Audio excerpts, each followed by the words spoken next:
So today is a little bit of an update video. I'd like to talk to you about a change of procedures at the CMS that's become evident in the last week or so. I've seen screenshots where people have posted online, and this is in relation to how the Child Maintenance Service deal with late or missed payments. Okay, so up until recently, the stock advice that we've been given by me, by many others, particularly on Facebook, when supporting Facebook users with child maintenance matters, would be that a payment is late or missed after 5 working days, and you couldn't report that to the Child Maintenance Service until the 5th day. Looks like there's been a bit of a change. Okay, I've seen online screenshots now saying that you can report a payment after 3 days. Okay, I assume at this stage this is 3 working days, because it would be a bit ridiculous to allow you to report within 3 normal days. And the reason for that is we have bank holidays in this country, and if you pay by standing order, banks do not send those standing orders on bank holidays. So this would mean that every Easter, if your payment was due on a Friday, it would not get to the destination before the Tuesday. And likewise, if Christmas Day is a Friday, okay, that means traditional Boxing Day is the Monday. So again, the payments won't get to the CMS until Tuesday. Okay, and what's really, really important for the Child Maintenance Service is that you do make payments regularly and on time. And so they would obviously encourage people to pay by standing order. So therefore, I assume at the moment it has to be 3 working days. So that doesn't include weekends or bank holidays. Okay. Now there is an impact to this. Okay. If you are a paying parent and for some reason you've missed a payment or you're late paying it, you stand the risk of it being reported earlier. Okay. And although in theory, the Child Maintenance Service kind of have 3 missed payments before they actually take action, which is effectively 3 months normally. Okay, there is a very real danger that actually that policy may change as well. So it could well be that the resident parent reports a non-payment, and that could change their policy, so they will start chasing it up sooner. Now, if you are a paying parent, a receiving parent, there is obviously an impact here as well, okay, where potentially obviously you can report a payment that's late earlier, okay. But what I would do is possibly caution you about rushing into that. And the reason for that is once you report a payment that's missed, it's down to the CMS. And you cannot rely on the fact, okay, that the CMS will not take that further forward, okay. We all know, typically, they do not act upon a missed payment until 3 monthly payments have been missed, okay? Or in the case of weekly payments, until 3 months has passed, okay? But when your payment is reported, what's happening now is a text message is being generated that goes to the other party, telling them it's been reported, okay? And then potentially the CMS will progress that forward, okay? And I've heard, and this is probably not quite right, and this shouldn't really happen, but yeah, I've read online about people not wishing to report payments because obviously they are afraid that they may get some sort of abuse back. Okay, this reporting of missed payments is not some sort of warning system. Okay, all right. When a payment is missed and it's a direct pay case, then clearly the person reporting that payment has to be the receiving parent. Okay, so the question of if I'm the receiving parent and I've not got paid and I report this, will my ex find out? Well, yes, they will. They will find out because you're the person that could have reported that. Okay, and I do appreciate for some people you probably do get a bit of grief about it, and I do appreciate that in some cases you know a payment's going to be late, but you do want to just report it because you want to pressurize the other person into doing that. I understand that. I absolutely understand that. Okay, but just bear in mind that you've got no control of the process afterwards. Okay, and I've actually seen people say online, I don't want them to instigate, collect and pay. I just want them to chase the payment. Well, the trouble is once you report that payment, you instigate that process and you've got no control over that. So it could well be that Collect and Pay is introduced, and we are all aware of the horror stories about Collect and Pay, okay, from a receiving parent's perspective, where a case goes to Collect and Pay and it is normal, quite normal, for that person to not receive payments for 2 or 3 months, okay? So just bear in mind, when you are reporting, there is no comeback on that. You can't just turn around and say, actually, I didn't want it to go to Collect and Pay. I just wanted them to be told it's a missed payment. Okay, so that's the consequences of that. Now, will they make faster debt collection processes? I don't know. Possibly. Obviously, the CMS, its remit is to collect money, and it's to collect money for the child. Okay, that's the official remit in a nutshell.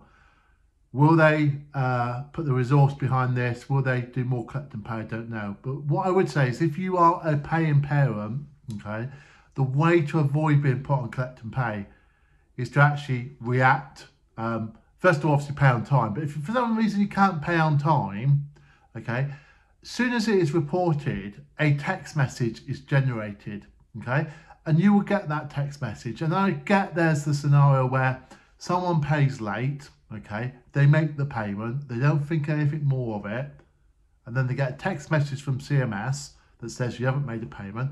But because they've made the payment, they don't think about anything more about that, and they don't do anything about it because they've already made the payment. Why would they do further? Well, let this be a warning, okay? This is a concern. If you receive a text message from CMS, it usually means you have to do something, okay? And if they're sending you a text message saying you haven't paid, okay, even though you have paid at that point, you need to do something about it. And what I mean by that is, if you've got portal access, you need to log onto the portal, because the text message is like a precursor to some action you need to take.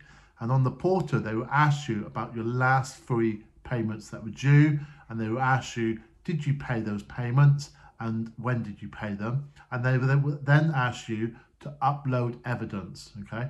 And the problem you have here is, if the receiving parent reports a non-payment, and then you do not react to that, and even though you have paid, you run the very real risk that you will end up on Collect and Pay. And that's because you haven't done anything, okay? You paid. You thought you didn't have to do anything. You didn't do anything. You end up on Collect and Pay.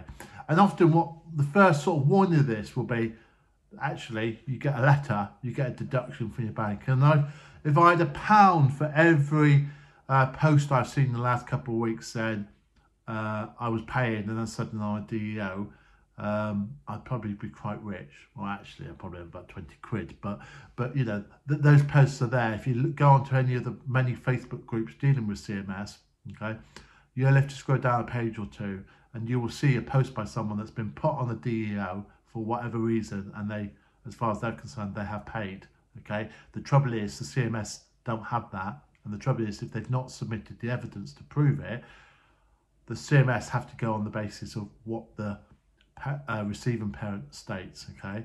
So with all these interactions with the CMS, both parties are involved. There's some interactions with CMS, there doesn't need to be an interaction by both parties, but both parties have to be informed of the process, okay? So for example, if someone loses their job and they report they've lost their job and they sign on to Universal Credit, that's happened. But the receiving parent can't sort of ask for a reconsideration of that because that's actually happened. But the receiving parent is obviously told that their income's going to go down due to the fact that the other person's not in a job, okay? So this has been quite a long video, and all I really wanted to say is, look, they've changed the process. Potentially now payments can only be 3 days late. And obviously, once a payment is reported, they do start the process, which involves a text message being sent, okay, which notifies, obviously, the paying parent that the receiving parent has not received their payment, okay.